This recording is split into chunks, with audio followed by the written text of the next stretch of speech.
Episode की शुरुआत में स्लम्स का एरिया दिखाया जाता है जहां लिली और जेनोस अपने घर की तरफ जा रहे होते हैं। दोनों अपनी नई चाय ट्राई करने के लिए काफी एक्साइटेड थे। तभी पास्ट का सीन दिखाया जाता है जिसमें स्लम्स में जेनोस एक कोने में बैठा होता है। उसी वक्त एस्टन वहां किसी को ढूंढते हुए आता है और उसकी मुलाकात जेनोस से होती है। जेनोस के पास ना रहने की जगह थी ना कोई काम था, इसी वजह से एस्टन उसे अपने साथ एडवेंचर पर लेने के लिए इनवाइट करता है।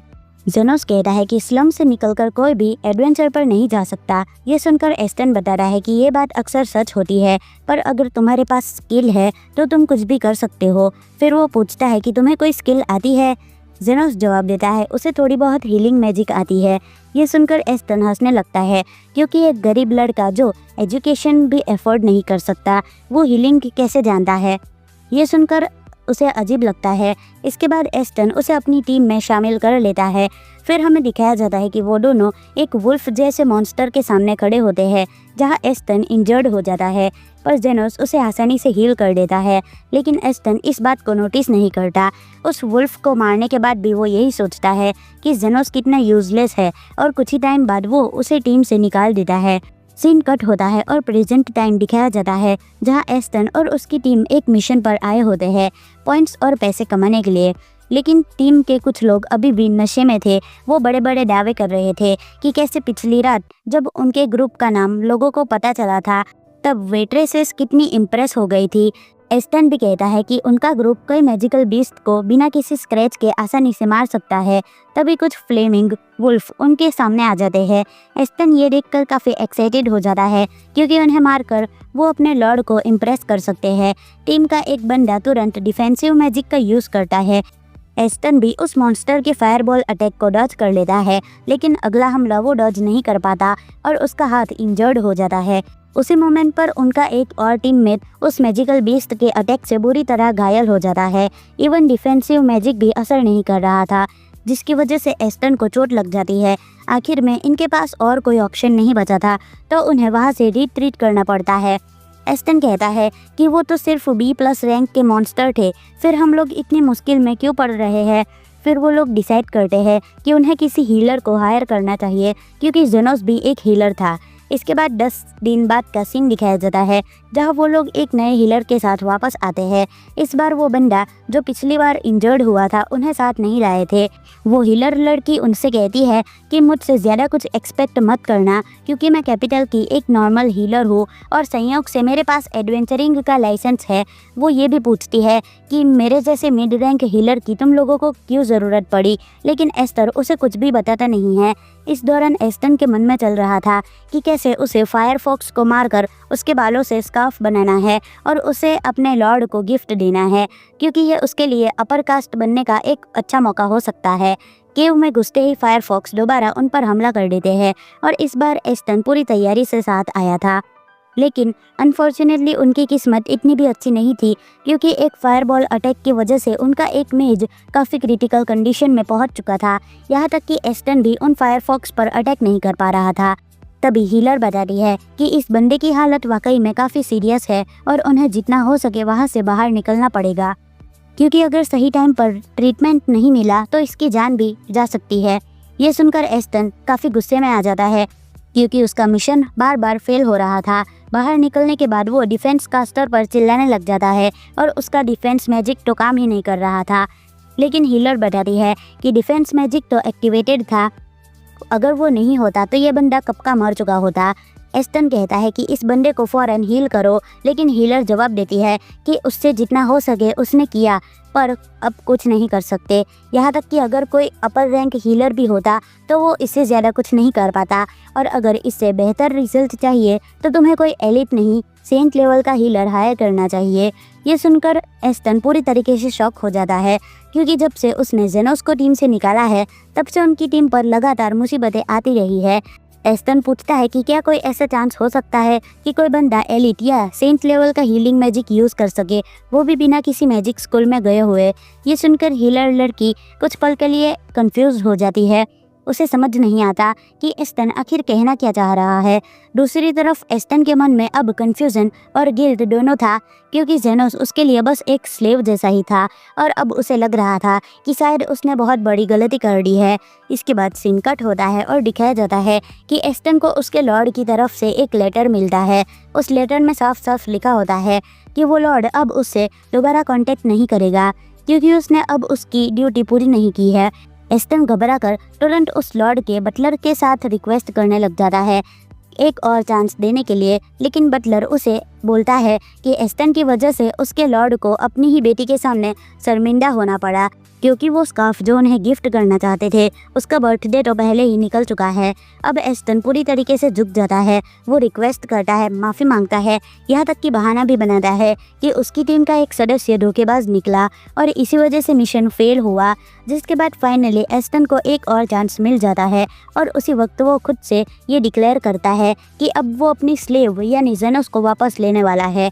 उसे खुद इस बात पर यकीन नहीं हो रहा था, लेकिन एक बात क्लियर थी, जब जेनोस उसकी पार्टी में था तब सब कुछ स्मूथली चल रहा था। अब वही जेनोस उसके लिए फिर से एक टूल बनेगा और उसकी मदद से वो फिनिक्स को फिर से उड़ाएगा। फिर सीन शिफ्ट होता है। एस्टन और उसका साथी स्लम्स में जेनोस को ढूंढ रहे होते हैं। उन्हें पूरा भरोसा था कि जेनोस अब भी जिंदा होगा, क्योंकि उन्होंने एक गोल्ड कॉइन उसे दिया था। और साथ ही एस्टन ये भी प्लान बनाता है कि 3 डेमी ह्यूमन लोगों का ग्रुप हायर करेंगे और जो जेनोस को ट्रैक कर सके। सबसे पहले वो लोग लिजर्ड मैन के इलाके में जाते हैं, जहां उनकी मुलाकात जोफिया से होती है, लेकिन जोफिया उन्हें बताती है कि वो अभी बिजी है क्योंकि उसे डॉक्टर से मिलने जाना है। लेकिन उसी समय एस्टन की नज़र जोफिया पर अटक जाती है। वो उसे गंदी नज़रों से देखने लगता है और सोचता है कि जब वो नोबल बनेगा तो इसी लड़की को अपने साथ रखेगा। इसके बाद एस्टन अपने ओवर कॉन्फिडेंस में अपने ग्रुप का नाम, रैंक और अपनी पोजीशन बताने लगता है, पर जोफिया उसे सीधा टोक देती है, चुपचाप अपना काम बताओ। एस्टन तब बताता है कि उसे एक बंदा चाहिए जिसका नाम जेनोस है। ये सुनते ही जोफिया जोर जोर से हंसने लगती है कि ओ तो तुम वही बहाना बाजरा हो जिसने डॉक्टर को अपनी पार्टी से निकाल दिया था। तुम्हारे हरकतें ही नहीं, शकल भी किसी एक्सपायरी डेट वाले हीरो जैसी है। ये सुनकर एस्टन का गुस्सा एकदम फूट पड़ता है और वो तुरंत फाइटिंग पोजीशन में आ जाता है। बट शायद वो भूल चुका था कि करंटली वो लिजर्ड मैन के इलाके में खड़ा था। जोफिया बोलने लग जाती है कि जेनोस के पास अभी काफ़ी काम है, तुम्हारे जैसे लोगों के पास टाइम वेस्ट करने का उनके पास टाइम नहीं है। एंड फिर वो उसे धमकी भी देती है, जिसे सुनने के बाद एस्टन को वहाँ से निकलना पड़ता है। इसके बाद वो लोग लिंगा के पास पहुँचते हैं एंड जब वो लोग वापस से उसे जेनोस के बारे में बताते हैं तभी लिंगा भी उनकी काफ़ी बेइज्जती करती है, यहाँ तक कि वो एस्टन को एक रियलिटी चेक भी देती है अपनी स्पीड को दिखाकर, जिसके कारण वो उनको वहाँ से भी निकलना पड़ता है। एंड इन दी एंड वो लोग लो के पास जाते हैं, जहाँ पर लो भी उनकी काफ़ी गंदी वाली बेइज्जती करती है। वो तो उनको धमकी भी देती है कि अगर वो लोग जेनोस को वापस से परेशान करने की कोशिश करेंगे तब वो उन दोनों को छोड़ेंगे नहीं। ये सब चीज़ें देखने के बाद एस्टन को समझ नहीं आ रहा था कि आखिर ये सब हो क्या रहा है, क्योंकि तीनों की तीनों जो स्लम्स के लीडर है वो जेनोस को जानते हैं। उनको ऐसा लगने लगता है कि कहीं ये कोई दूसरा जेनोस तो नहीं। लेकिन तभी उनकी नज़र जेनोस पर जाती है, जो कि पास में ही जा रहा था और लिली के साथ। दूसरी तरफ जेनोस और लिली बात कर रहे थे कि कैसे लिली को अभी तक स्ट्रीट्स याद नहीं हुई है, बल्कि जेनोस को सारी स्ट्रीट्स याद है क्योंकि वो बचपन से यहीं पर रहा है। एंड तभी एकदम से वहाँ पर एस्टन आ जाता है और वो बोलने लग जाता है, देखने से लगता है तुमने सर्वाइव कर लिया हमारे बिना। जेनोस बोलने लगता है कि आखिरकार तुम लोग यहाँ पर क्या कर रहे हो, पर लेकिन छोड़ो, मुझे अभी काम है, और वो वहाँ से जाने लगता है बिना उनकी बातों को सुने, जो देखकर एस्टन भी एकदम शॉक हो जाता है। वो बोलने लगता है, आखिर तुम जा कहाँ रहे हो, और उसके बाद वो फाइनली अपना ऑफर देता है, लेकिन जेनोस एकदम से उसे मना कर देता है, जो सुनकर एस्टन को यकीन नहीं हो रहा था उसने मना कर दिया। वो बोलने लगता है कि आखिर तुम मुझे मना कैसे कर सकते हो, जिस पर जेनोस बताने लगता है कि तुम लोग मुझे काफ़ी बुरी तरीके से ट्रीट करते हो, साथ ही साथ मुझे पे भी बिल्कुल ना के बराबर मिलता है। लेकिन एस्टन का घमंड अभी तक नहीं टूटा था। वो बोलने लगता है कि आखिर तुम मेरे ऑफर को मना कैसे कर सकते हो, मैं तुमको चांस दे रहा हूँ, मेरे साथ वापस आ जाओ। क्या तुम भूल गए शुरुआत में मैंने ही तुम्हारी मदद की थी। ये सुनकर जेनोस बोलने लगता है, ऑफ कोर्स मैं तुम्हारे लिए उसके लिए काफ़ी थैंकफुल हूँ, पर लेकिन अभी के टाइम पर मैं पैसे लेता हूँ हील करने के। उसके बाद वो फाइनली प्राइस बताने लगता है जो कि मिलियंस में थे। लेकिन तभी वहाँ पर सारे डेमी ह्यूमंस आ जाते हैं और वो जेनोस से काफ़ी अच्छे से बात करने लगते हैं। जिसके बाद जेनोस बोलता है तुम लोग काफ़ी ज़्यादा लेट हो चुके हो। इसके बाद वो जाने लगता है। ये चीज़ को देखकर एस्टन सहन नहीं कर पाता और एकदम से जेनोस पर हमला कर देता है। पर लेकिन तभी अचानक से उसे मैजिक बुलेट लगती है जो कि किसी और ने नहीं बल्कि कृष्णा ने मारी होती है। कृष्णा को वहाँ पर देखकर जेनोस भी हैरान हो जाता है और कृष्णा बताती है कि वो बस अपना रास्ता भूल गई थी। लेकिन दूसरी तरफ एस्टन था, वो नाइट कमांडर के वाइस कैप्टन को यहाँ पर देखकर काफ़ी शॉक्ड हो जाता है। वो पूरा डोज अपने पार्टनर पर लगाकर वहाँ से भाग जाता है।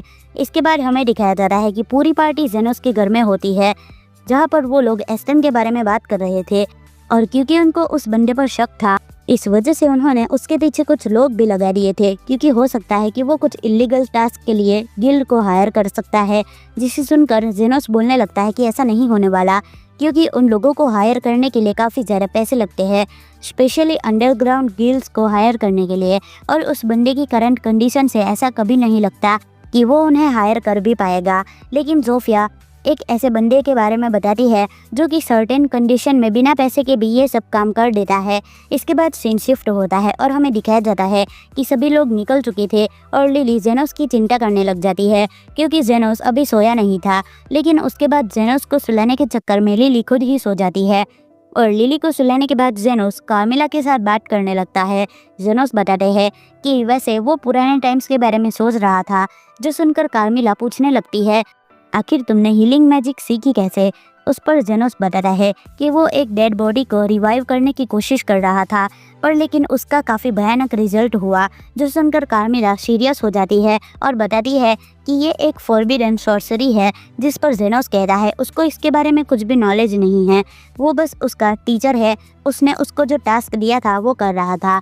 कार्मिला बताने लगती है कि इन सब सॉर्सरी से नॉर्मल गोलम्स बनाए जाते हैं जो कि डीमन लॉर्ड के युग में काफ़ी ज़्यादा फेमस थे, पर लेकिन इसके बाद से वो सब गायब हो चुके। कार्मेला बताती है कि 300 साल पहले जब वो जिंदा थी उस टाइम पर उसने गोलम्स देखे थे, लेकिन अब उनके बारे में वो भूल चुकी है। जेनोस सोने के लिए जाने लगता है, पर तभी अचानक से एकदम अर्थक्वेक आता है और ये देखकर कार्मेला एकदम से ऊपर जाने का डिसाइड करती है, देखने के लिए कि हुआ क्या है। लेकिन जैसे ही वो ऊपर पहुंचती है एकदम शॉक्ड हो जाती है, क्योंकि करंटली वो लोग जिस चीज़ के बारे में बात कर रहे थे यानी गोलम्स, वो करंटली स्लम्स में आ चुका है और रैम्प एज में। और इसी के साथ ये एपिसोड यहीं पर ख़त्म होता है। आपको ये एपिसोड कैसा लगा मुझे कमेंट में ज़रूर बताना। मिलते हैं नेक्स्ट वीडियो में। बाय।